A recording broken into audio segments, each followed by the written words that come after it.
윤석열 대통령과 김진표 국회의장이 내년 4월 총선을 앞두고 일제히 선거구제에 대한 개편 논의 필요성을 강조하고 나섰습니다.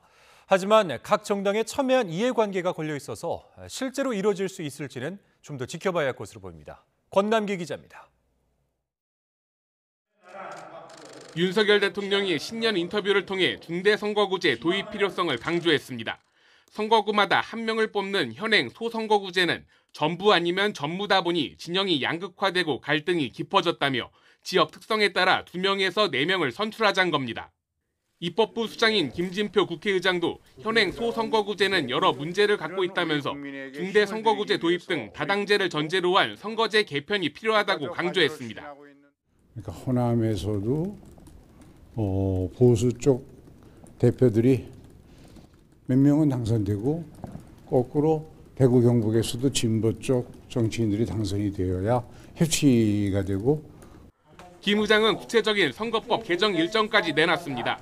국회 정치개혁특별위원회가 한두 개 개정안을 만들면 다음 달에 국회의원 모두가 참여하는 전원위원회를 열고 이를 논의하자는 겁니다.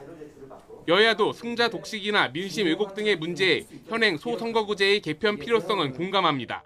하지만 선거구를 합친 뒤 여러 명을 한꺼번에 뽑는 중대선거구제는 현역 의원들의 정치 생명과 직결되는 만큼 각 당의 입장은 첨예하게 갈릴 수밖에 없습니다. 실제로 지난해 6월 지방선거 당시 일부 기초의원 선거를 중대선거구제로 치러본 결과 민주당은 대구서 2명이 당선됐지만 국민의힘은 광주에서 모두 낙선했습니다. 인구 밀도가 낮은 농어촌 지역은 소외될 수 있고 2인 선거구에 그칠 경우 여전히 소수 정당의 기회는 차단되는 등 개편 논의 과정에서 해결할 과제도 적지 않습니다.